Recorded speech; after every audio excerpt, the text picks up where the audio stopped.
कि मैं किसी प्रेशर से नहीं गया और मैं किसी के प्रेशर में आता भी नहीं हूँ। मैं केवल माँ बीमा काली से डरता हूँ और अपने देवी देवताओं से डरता हूँ।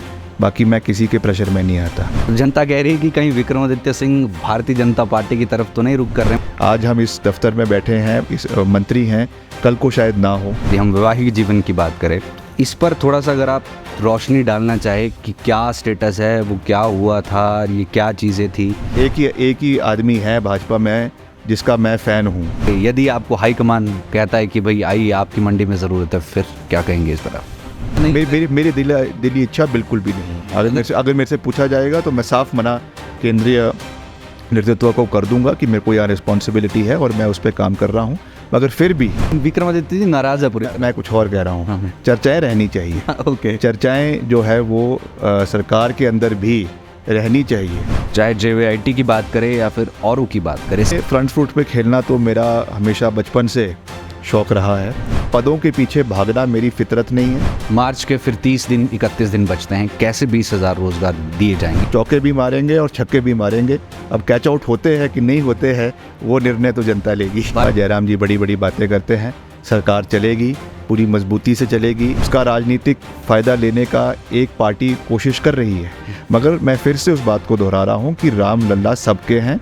नमस्कार, लाइव टाइम स्ट्रीम में आप सभी का स्वागत है। मैं मनोज ठाकुर आप सभी के बीच में एक बहुत ही महत्वपूर्ण बातचीत यहाँ पर करने वाले हैं, क्योंकि हमारे साथ इस समय पर प्रदेश के लोक निर्माण मंत्री विक्रमादित्य सिंह जी मौजूद है। सर, आपका लाइव टाइम स्ट्रीम में बहुत बहुत स्वागत।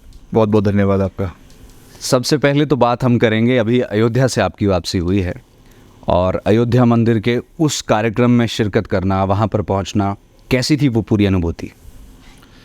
देखिए, मैंने डे 1 से ये बात कही थी कि अयोध्या में राम लल्ला के आशीर्वाद लेना और मंदिर के प्राण प्रतिष्ठा में जाना, ये हमारे लिए एक सौभाग्य की बात है। और जब वहाँ पर भी हमें पत्रकारों ने पूछा तो हमने वहाँ पर भी ये बात कही कि हम किसी मंत्री के रूप में या विधायक के रूप में या नेता के रूप में नहीं आए हैं, मात्र एक श्रद्धालु के रूप में जो है वो प्रभु श्री राम का आशीर्वाद लेने के लिए वहाँ पर आए। और जिस तरीके का वहाँ पे माहौल था, जिस तरीके का वहाँ पे पूरा कार्यक्रम हुआ, मैं समझता हूँ कि मैंने ये भी कहा कि इसमें राजनीति से ओतप्रोत था, मगर फिर भी जो राम है, प्रभु राम है, वो सबके है और सब पे उनका अधिकार भी है और सबके ऊपर उनका आशीर्वाद भी है। इसीलिए मैं वहाँ पे गया था। जो इसकी पृष्ठभूमि थी उस चीज़ को भी हमने लोगों के बीच में रखा कि ये निमंत्रण विक्रमादित्य सिंह को नहीं आया था, ये निमंत्रण स्वर्गीय राजा वीरभद्र सिंह जी को आया था, जो 6 बार हिमाचल प्रदेश के मुख्यमंत्री रहे और मुख्यमंत्री काल में उन्होंने ऐतिहासिक कार्य जो पूरे प्रदेश के विकास के लिए तो किए ही, मगर साथ ही साथ हमारी देव संस्कृति, हमारी देव नीति, प्रदेश में धर्मांतरण के कानून लाने के लिए और भी बहुत से काम सनातन धर्म के लिए किए। उसको सम्मान देते हुए ये निमंत्रण उनके परिवार को जो है वो मंदिर ट्रस्ट की ओर से दिया गया था और उस भूमिका के रूप में उसकी अदा करने के लिए, एक पुत्र धर्म निभाने के लिए जो है हम उस ऐतिहासिक दिन में राम मंदिर की प्रतिष्ठा में अयोध्या में उपस्थित रहे। सर, आपको विपक्ष पलटू राम कहने लग गया था और जयराम ठाकुर जी ने तंज भी आप पर कसा कि मुझे पूरा यकीन है कि वो जाएंगे। तो क्या, एक तो आपने कहा कि पुत्र धर्म आप निभाने गए, बहुत सी कन्फ्यूजन इस दौरान रही। पहले आपने कहा कि आप जाएंगे, उसके बाद आपने कहा कि देखेंगे जाएंगे नहीं जाएंगे, फिर उसके बाद क्या मतलब लोक लज्जा के चलते या विपक्ष के बयानों के चलते या किस प्रेशर से या फिर किस उससे गए? नहीं, देखिए, मैं किसी प्रेशर से नहीं गया और मैं किसी के प्रेशर में आता भी नहीं हूँ। मैं केवल माँ बीमा काली से डरता हूँ और अपने देवी देवताओं से डरता हूँ। बाकी मैं किसी के प्रेशर में नहीं आता। जो मैंने बात कही थी मैं उसके ऊपर अडिग पहले भी था, आज भी हूँ और आगे भी रहूँगा। पर मैंने ये ज़रूर कहा था कि राम लल्ला का आशीर्वाद लेने के लिए यही आवश्यक नहीं है कि आप 22 तारीख को ही जाएं।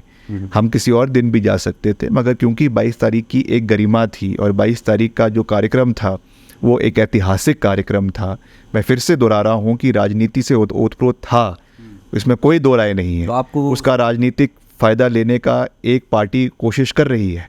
मगर मैं फिर से उस बात को दोहरा रहा हूँ कि राम लल्ला सबके हैं और सबका अधिकार उनके ऊपर है, और इसीलिए मैं उस कार्यक्रम में वहाँ पे उपस्थित रहा, और मैं जो कहता हूँ उसको करने का मैं हर संभव प्रयास करता भी हूँ। ये मैंने अपनी जीवन में एक नियम बांधा है और उसी सोच के साथ हम आगे बढ़ते रहेंगे। मतलब सलमान खान वाला कि जो मैं कमिटमेंट कर दिया वो पूरा कमिटमेंट होना चाहिए, क्यों नहीं होना चाहिए। जो आपने कहा है उसको पूरा करना आपका दायित्व बनता है। A man is known by his words. एक बारी जो कह दिया उसको पूरा करना हर व्यक्ति की कोशिश रहनी चाहिए। ये हो सकता है कि कभी कभी वो चीज़ें पूरी ना हो पाए, मगर इच्छा शक्ति में, डेडिकेशन में और आपके एक प्रेजेंस में कोई कमी नहीं रहनी चाहिए, तभी आपकी लोगों के अंदर एक्सेप्टेबिलिटी जो है वो बनती है। सर, आपने अभी कुछ दिन पहले बयान दिया था कि आप फ्रंट फुट पे खेलना पसंद करते हैं। पहले ये भी जानेंगे फ्रंट फुट पे खेलना किससे सीखा। सुक्खू जी ने यॉर्कर डाल दिया और स्पोर्ट्स डिपार्टमेंट आपसे चला गया, तो इस पर आप क्या कहेंगे? देखिए, फ्रंट फुट पे खेलना तो मेरा हमेशा बचपन से शौक़ रहा है, और ये चीज़ मैंने अपने पिताजी स्वर्गीय वीरभद्र सिंह जी से सीखी है। वो 6 बार प्रदेश के मुख्यमंत्री रहे, 4 बार केंद्रीय मंत्री रहे, सांसद रहे, अनेकों बार विधायक रहे, और उन्होंने हमेशा अपने टर्म्स एंड कंडीशंस के ऊपर राजनीति करी है। जनता के साथ उनका जुड़ाव पूरा था, उसमें कोई दो राय नहीं है, मगर वो किसी के सामने झुके नहीं।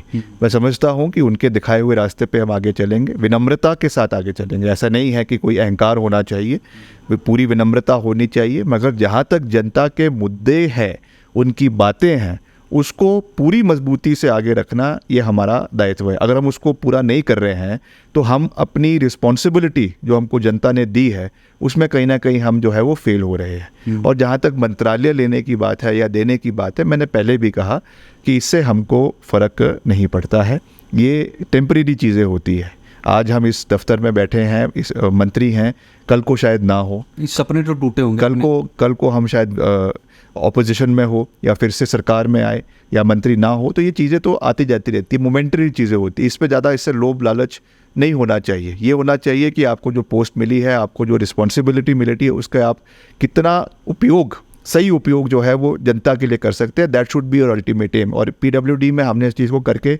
दिखाया है। 1 साल के अंदर विपरीत परिस्थितियों में भी, बजट की कमी होने के बावजूद भी, हमने रिकॉर्ड समय में सड़कों को भी खोला, आपदा में ब्रिजेस को खोला, नई मशीनरियाँ लेकर आए। अभी ऐतिहासिक कम से कम 20 साल के रिकॉर्ड में सबसे ज़्यादा मशीनरियाँ जो है वो खरीदी जा रही है अभी के समय में। तो ये चीज़ रिकॉर्ड पर है, अभी हम इस चीज़ को दिखाएंगे। स्पोर्ट्स डिपार्टमेंट पे भी जितना मैं 1 साल में कर सका, हालांकि जितना मैं चाहता था उतना मैं नहीं कर पाया, क्योंकि हमारी एक तो बजट की कमी थी, ऊपर से आपदा आ गई। आपदा में प्रायोरिटी ऑब्वियसली PWD की ज़्यादा थी क्योंकि रेस्टोरेशन का काम था, मगर उसमें भी हमने रूरल ओलंपियाड की बात करी थी, नशे से कैसे युवाओं को दूर करना है उस चीज़ पे बात करी थी। मैंने अनुराग जी से भी उस विषय में बड़ी सकारात्मक चर्चा करी थी, और मैंने जो मेरे इसमें इस डिपार्टमेंट के सक्सेसर है जो वर्तमान मंत्री है, उनसे भी मैंने कहा है कि मेरी ओर से पूरा सहयोग आपको मिलेगा। जो भी मेरा ओर से आप हमसे बैठ के चर्चा करेंगे और जो भी हो सकता है हम करेंगे। तो ये मुख्यमंत्री का प्रेरोगेटिव होता है, डिपार्टमेंट लेना और लेना। ऐसे कुछ सर और नहीं, हालांकि हमसे कोई बात नहीं हुई है, मगर अधिकार क्षेत्र मुख्यमंत्री का है, इसलिए मैंने इस पर कुछ ज़्यादा कहा नहीं। हमने तो जो रिस्पॉन्सिबिलिटी मुझे दी, मैं पहली बार का विधायक था पिछली विपक्ष में, फिर भी पार्टी हाईकमान ने कुछ सोच समझ के ही मुझे स्टार कैंपेनर बनाया होगा, और तो किसी विधायक को नहीं बनाया। मैं खुद 18 विधानसभा क्षेत्रों में हमने दौरा किया। मैं अपने विधानसभा क्षेत्र में मात्र 3 दिन मैंने प्रचार किया, 2.5 दिन, 2 दिन पूरे, 1 दिन आधा, बाकी मैंने पूरे हलकों का दौरा किया। और तब भी मैं अपने विधानसभा क्षेत्र से भी वहाँ की जनता का धन्यवाद करता हूँ कि उन्होंने 15,000 मतों से मुझे जिताया, और हमने पार्टी को सत्ता में लाने का काम किया मिलकर।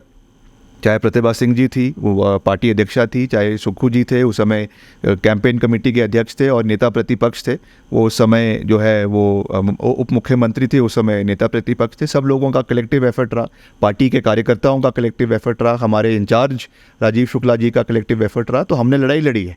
तो मैं पदों के पीछे भागना मेरी फितरत नहीं है। मैंने पहले भी कहा है कि ये तगमा कैबिनेट का लगाना या किसी पोर्टफोलियोज़ का लगाना अपने छाती के ऊपर, इससे आदमी कोई बहुत बड़ा नहीं बन जाता है। आदमी को कर्म करने चाहिए, आदमी को जो है जनता के साथ जुड़ा रहना चाहिए। That is the most important thing. पद आज है, जाएंगे, सरकारें आएगी, सरकारें चले जाएगी, मगर विश्वसनीयता नेता की अपने लोगों के बीच में रहनी चाहिए।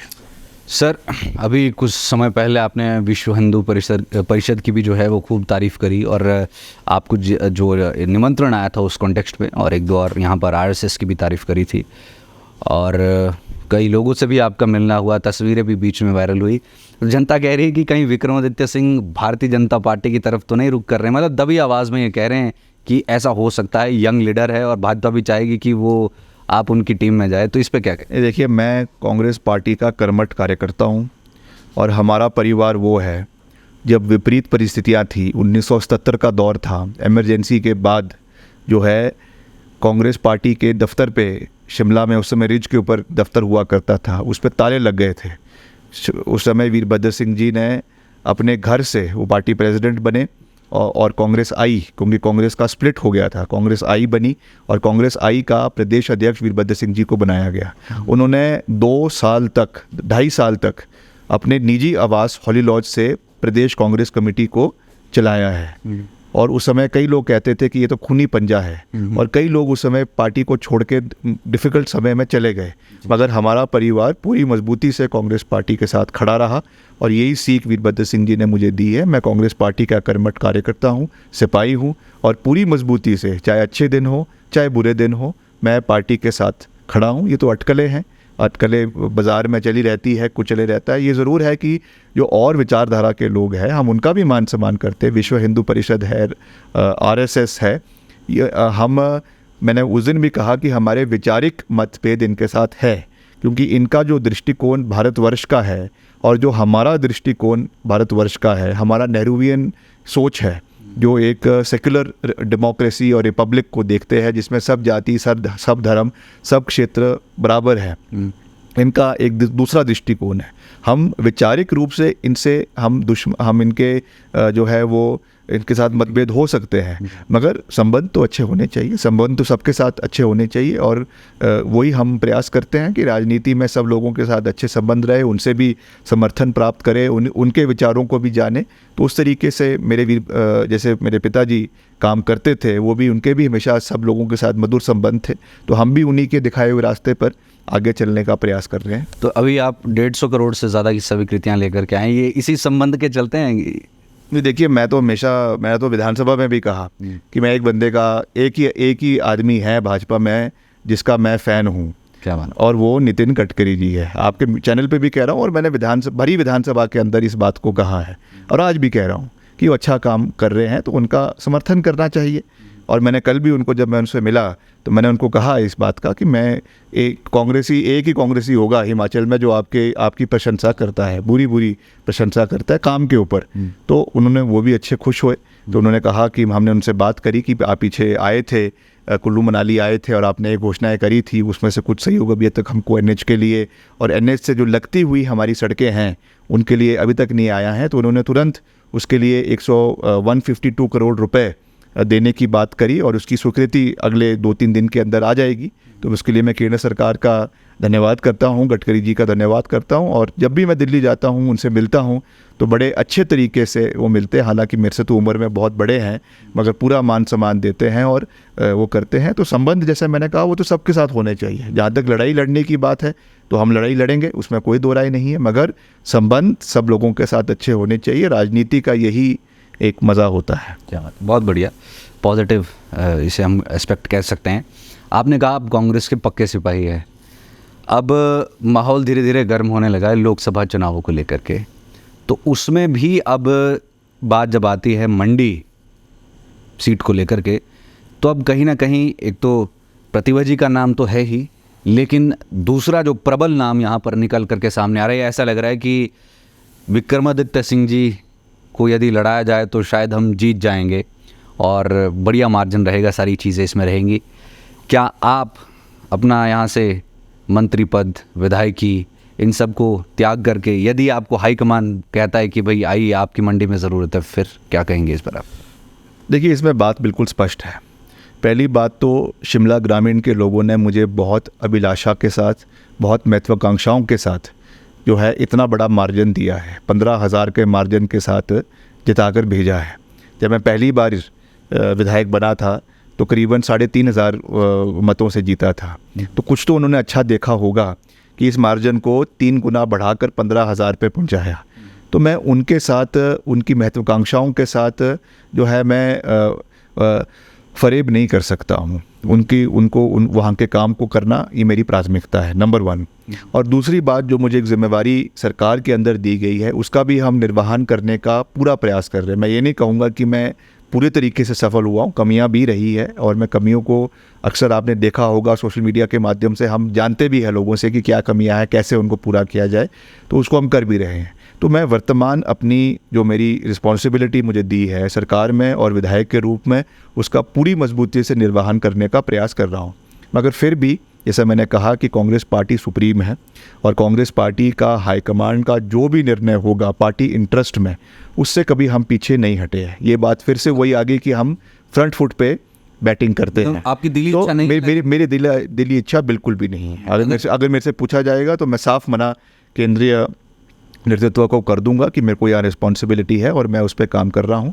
मगर फिर भी जो भी अंतिम फैसला पार्टी हाईकमांड का होगा वो पार्टी इंटरेस्ट में होगा और जो भी निर्णय होगा उस पर हम आगे बढ़ेंगे, क्योंकि पार्टी सर्वश्रेष्ठ है, पार्टी सर्वप्रिय है, पार्टी जिंदा है तो हम हैं, पार्टी का अस्तित्व है तो हमारा अस्तित्व है। इसलिए जो पार्टी कहेगी उस तरीके से हम आगे बढ़ते रहेंगे और लोगों की आवाज़ को बुलंद करने का प्रयास करते रहेंगे।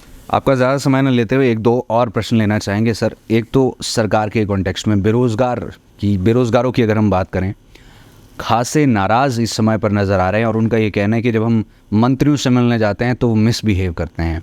चाहे JVIT की बात करें या फिर औरों की बात करें, सरकार ने की अगर हम बात करें तो उन्होंने कहा, CM सुक्खू ने कहा कि हम मार्च से पहले 20,000 रोज़गार देंगे। फरवरी बजट में निकल जाएगा, मार्च के फिर 30 दिन 31 दिन बचते हैं, कैसे 20,000 रोज़गार दिए जाएंगे? ये बड़ा चैलेंज सरकार के सामने है। इससे आप किस तरह से कोप अप करेंगे और क्या उन बेरोज़गार लोगों को कहना चाहेंगे जो आप लोगों की तरफ टकटकी लगाए बैठे हैं? उनका कहना है कि सत्ता में आने से पहले बड़े बड़े वायदे हो। नहीं, देखिए ऐसा है, मैं तो बड़ी स्पष्ट बात करता हूँ और साफ बात करता हूँ। जो भी हमारे युवा साथी है उन्होंने नो डाउट कांग्रेस पार्टी का समर्थन किया है और रोज़गार देना ये हमारी सरकार की नंबर 1 प्राथमिकता है। इस पे मुख्यमंत्री जी ने काम किया भी है, इसमें कोई दो राय नहीं है। चाहे वो हमारे पैरा ऑपरेटर्स हैं, पंप ऑपरेटर्स हैं, कांस्टेबल्स की भर्तियां हैं, आपकी एजुकेशन डिपार्टमेंट में JBT भर्तियां हैं, जो है प्रोफेसर्स की भर्तियां हैं। कुल मिलाकर 10,000 का आंकड़ा हमने कैबिनेट में पार किया है।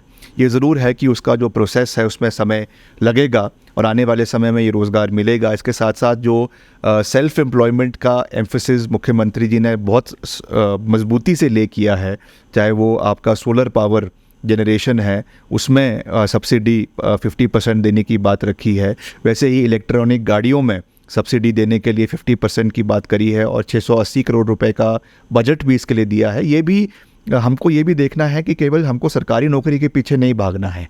सरकारी नौकरियां भी लिमिटेड हैं और ऊपर से जो सरकार की वित्तीय परिस्थिति है, अब मैं उसमें लंबा नहीं जाना चाहता हूं कि कैसे है क्या है, मगर है, पुरानी सरकारों का भी रहा है, वर्तमान में ये चीज़ें हैं। तो जितना हम सरकारी क्षेत्र में नौकरी दे सकते हैं हम नहीं दे पा रहे हैं, इसलिए हमको उन चीज़ों को भी मद्देनज़र रखना है। इसलिए जितना सरकार गवर्नमेंट में दे सकती है देने का प्रयास कर रही है। बाकी निजी क्षेत्र में सेल्फ एम्प्लॉयमेंट के एवेन्यूज़ खोलने का पूरा प्रयास कर रही है। उस दृष्टि से हम आगे बढ़ रहे हैं। जहाँ तक आपने कुछ अभ्यर्थियों की बात करी, वो मंत्रियों से जाके मिले, तो मुझे लगता है कि सब अच्छे तरीके से मिलते हैं। कोई हो सकता है कि कभी कोई रिस्पॉन्सिबिलिटी की वजह से कोई नहीं मिल पाए, मगर हम तो लगातार उनसे मिलने का प्रयास करते हैं। मैंने तो उनको अपने घर आमंत्रित किया और सारे साथी मेरे घर पे आए मिलने। हमने उनको बड़ी अच्छे तरीके से समझाया JOIT के मसले पे भी कि मुख्यमंत्री जी इस विषय को बड़ी गहरता से कर रहे हैं।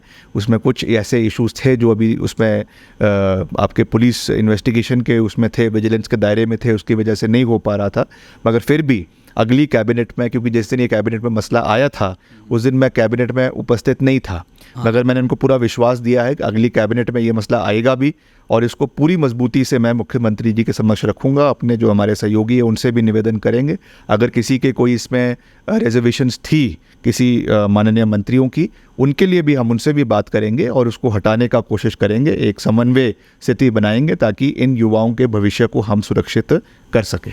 आपने जिक्र किया आप पिछली कैबिनेट में नहीं थे, सुनने में ये भी आया कि आप शायद शिमला में ही थे, तो क्या वो उसी बात की नाराज़गी थी? नाराज़ तो हुए होंगे आप हल्का सा कि एकदम से बात भी नहीं हुई और डिपार्टमेंट चला गया। नहीं, देखिए मेरी कोई नाराज़गी नहीं है और मैंने कहा कि पदों आते रहते हैं जाते रहते हैं, मुझे कोई फ़र्क नहीं पड़ता। ये ज़रूर है कि व्यवस्था के अनुरूप मैं उस दिन कैबिनेट में नहीं आ पाया, कई बारी होता है कि कैबिनेट में नहीं आ पाते, तो ऐसा नहीं है कि हर कैबिनेट में जाना ज़रूरी है, मगर ये ज़रूर है कि चर्चाएँ जो है वो फुल थी, यही थी कि विक्रमादित्य जी नाराज़ है पूरी तरह। मैं कुछ और कह रहा हूँ, चर्चाएँ रहनी चाहिए। ओके, चर्चाएँ जो है वो सरकार के अंदर भी रहनी चाहिए, तभी मैं समझता हूँ कि एक आपसी विश्वास और आपसी एक कार्य चलता है और समन्वय से ही सरकार चलती है।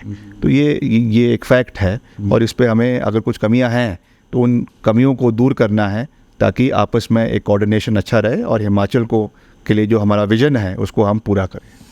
मंत्री जी, चर्चाओं की बात चली रही है तो चर्चा से रिलेटेड एक प्रश्न पूछना चाहूँगा, एक पर्सनल प्रश्न है, ऑफेंड मत होइएगा। चर्चाएं काफ़ी समय पहले आपका जो यदि हम वैवाहिक जीवन की बात करें उसको लेकर के भी हुई थी और खूब चर्चाएं हुई थी। इस पर थोड़ा सा अगर आप रोशनी डालना चाहे कि क्या स्टेटस है, वो क्या हुआ था, ये क्या चीज़ें थी, क्योंकि आप उस पर खुल के नहीं बोले हैं उसके बाद, तो इससे पर्सनली वैसे ऑफेंड मत होइएगा, लेकिन थोड़ा जानना चाहेंगे, जनता जानना चाहिए ये दबी हुई। देखिए ऐसा है, मेरा जो जीवन है वो एक ओपन बुक है, खुली किताब है, चाहे वो पर्सनल लाइफ है चाहे वो राजनीतिक लाइफ है। मैंने कभी किसी से कुछ छुपाया नहीं है और ना ही मैंने इस पर, हालांकि बोला नहीं है वो अलग बात है, मगर हर लोग चाहते हैं। आप मेरे पिताजी उस समय जो थे और मेरे माताजी, उन्होंने चाहा कि हमारी शादी हो, विवाह हो और अच्छा हुआ भी, बहुत अच्छे तरीके से हुआ, अच्छे परिवार में हुआ। मगर कभी कभी हो जाता है कि कुछ ऐसे मतभेद हो जाते हैं या कुछ अच्छे व्यक्ति दो आपस में होते भी हैं मगर कुछ चीज़ों की वजह से आपस में जो है वो निभ नहीं पाती है। तो इस चीज़ से मैंने उस समय भी उस बात को कहा कि हम इसको एमिकेबली रिजॉल्व करेंगे और आज भी उसको, क्योंकि ये चर्चा का विषय रहा उस समय भी और मैं किसी चीज़ को छुपाने में विश्वास नहीं रखता हूँ, तो आज भी ऑन रिकॉर्ड कह रहा हूँ कि हमने ये डिसीजन लिया है कि हम एमिकेबली जो है इसको जो है वेज को पार्ट करेंगे और एक नई शुरुआत आने वाले समय में, जैसा भी जब भी माँ बीमा काली का आशीर्वाद होगा, प्रभु राम का आशीर्वाद होगा, देवी देवताओं का आशीर्वाद होगा, उस तरीके से आगे चलेंगे। आजकल तो एक बड़ा कॉमन ये ट्रेंड हो गया है, ऐसा ना होता तो अच्छा होता, मगर अब जीवन में कई मोड़ ऐसे आ जाते हैं तो उसको भी आपको ब्रेवली फेस करना चाहिए। तो मैं यही कह सकता हूँ कि हम इसको अच्छे तरीके से बैठकर एमिकेबली इसको हम ख़त्म करने पे ऑलमोस्ट आ चुके हैं और आने वाले समय में एक नई तरीके से शुरुआत करने का प्रयास किया जाएगा। जी, मेरा अंतिम प्रश्न आपसे ये होगा, मोदी लहर इस समय पर पूरे देश में चली हुई है, आप यूपी में भी गए, वहाँ राम मंदिर में भी गए, मुझे नहीं लगता है कि वहाँ पर मोदी के सिवाय शायद कुछ दिख रहा होगा। हिमाचल प्रदेश में भी कुछ ऐसा ही इम्पैक्ट देखने को मिल रहा है। क्या कांग्रेस लोकसभा चुनाव में अपनी लाज बचा पाई? देखिए, हम तो बिल्कुल फ्रंट फुट पे लड़ेंगे और जहाँ तक प्रभु राम की बात है, जहाँ तक अयोध्या मंदिर की बात है, इस पे हमें बिल्कुल भी पीछे जाने की आवश्यकता नहीं है। स्वर्गीय वीरभद्र सिंह जी ने मंदिर के लिए योगदान भी दिया, हिमाचल में हर वो काम किया जो सनातन धर्म को बढ़ाने के लिए किया जा सकता है और उसके साथ सिर्फ सनातन धर्म के लिए नहीं, हर धर्म के लिए किया, चाहे वो बौद्ध है, चाहे वो सिख है, चाहे जब रिज मैदान के ऊपर कई बारी उन्होंने जो है गुरु गोबिंद सिंह जी का कार्यक्रम रिज मैदान के ऊपर करवाया, वैसे ही जो हमारे कई मौलवी है उनके लिए भी कार्य किया, तो सब धर्मों के लिए किया। मगर खास करके क्योंकि हिमाचल 99% एक हिंदू डोमिनेटेड राज्य है, ये तो उन्होंने कोई कमी जो है वो सनातन धर्म के लिए हिमाचल में नहीं छोड़ी है। तो हम इस मुद्दे को लेकर लोगों के बीच में जाएंगे और इसमें हमको कोई घबराने की आवश्यकता नहीं है, क्योंकि अगर हमको ये निमंत्रण मिला है तो कुछ सोच समझ के दिया होगा। भाजपा के वरिष्ठ नेताओं को नहीं दिया और इनके और हमको नहीं दिया। अगर हमको दिया है तो इसलिए दिया है कि हमने इसमें योगदान दिया है और हम इसी चीज़ को लेकर लोगों के बीच में जाएंगे, काम को लोगों के बीच में लेकर जाएंगे, जो हमने काम किए हैं हिमाचल के अंदर उसको लोगों के बीच में लेकर जाएंगे और पूरी मजबूती से लड़ाई लड़ेंगे। हारना और जीतना ये हमारे हाथ में नहीं है, ये तो परिणाम इस चीज़ को तय करते हैं। मगर हमारी जो रणनीति रहेगी, जो हमारी लड़ाई लड़ेगी, वो हम डिफेंसिव में बैटिंग नहीं करेंगे, हम ऑफेंसिव में जाकर चौके भी मारेंगे और छक्के भी मारेंगे। अब कैच आउट होते हैं कि नहीं होते हैं वो निर्णय तो जनता लेगी। भाजपा कह रही है हम खेला कर देंगे मई के बाद। कोई खेला नहीं होगा। जयराम जी बड़ी बड़ी बातें करते हैं। सरकार चलेगी, पूरी मजबूती से चलेगी। अगले 4 साल तक कांग्रेस पार्टी की सरकार मुख्यमंत्री सुखविंदर सिंह सुक्खू के नेतृत्व में प्रदेश के अंदर चलेगी और हम अगले चुनाव जो 2027 में होंगे उसमें भी विजय प्राप्त करने का हर संभव प्रयास किया जाएगा। मगर अभी वर्तमान की बात है, 24 चुनाव में हमने लड़ाई लड़नी है और आने वाले समय में भी हिमाचल को सर्वश्रेष्ठ बनाकर नई ऊंचाइयों पर पहुंचाना और राम राज्य हिमाचल के अंदर स्थापित करना, ये हमारी प्राथमिकता रहेगी। अब राम राज्य की जब आपने बात की तो मैं पूछना चाहूँगा, जनता भी ये कह रही है कि विक्रमादित्य जो राम राज्य कह रहे हैं ये कौन सा राम राज्य है? ये वो वाला राम राज्य तो नहीं है जो... देखिए, राम राज्य कोई एक धार्मिक वो नहीं है, एक कॉन्सेप्ट है। इस कॉन्सेप्ट के बारे में हमारे जो राष्ट्रपिता है स्वर्गीय महात्मा गांधी जी, उन्होंने भी इस बारे में बात करी थी कि जब देश आज़ाद होगा तो हम राम राज्य को देश के अंदर स्थापित करेंगे। हमारे पूर्व प्रधानमंत्री स्वर्गीय राजीव गांधी जी ने भी ये कहा था कि जब मैं दूसरी बारी प्रधानमंत्री बनूंगा तो राम राज्य को देश के अंदर स्थापित करूंगा। उस राम राज्य की परिकल्पना यही है कि देश का और प्रदेश का हर एक प्राणी, हर एक व्यक्ति, चाहे वो गरीब से गरीब हो, पिछड़ा से पिछड़ा हो, जनजातीय क्षेत्र का हो, उसको समानता के साथ सरकार उनकी आवाज़ को सुने। विकास हो, सामूहिक विकास हो, संतुलित विकास हो, हर हिमाचल प्रदेश में क्षेत्रवाद ना हो, जातिवाद ना हो, इलाकावाद ना हो। इस सोच के साथ हम आगे बढ़ेंगे और अगर हमने ये करके दिखाया है तो वो सही मायने में राम राज्य की परिकल्पना को प्रदेश के अंदर इम्प्लीमेंट करने की बात हमने कही है, जिसको हम पूरा करेंगे। क्या बात है। तो ये वो राम राज्य नहीं है जो जनता सोच रही है या जिस तरह से अभी फ़िलहाल चलता है। ये वो राम राज्य है जहाँ पर सभी सुख और समृद्धि के साथ जिए, शांति के साथ जिए। मंत्री जी, आपने अपना कीमती समय हमारे साथ साझा किया, आपका बहुत बहुत धन्यवाद। Thank you very much. देखते रहिए life time. Shri Fortune story में मनोज ठाकुर। इस खास इंटरव्यू में हमारा साथ दिया राजीव चौहान और विक्रांत बदन ने।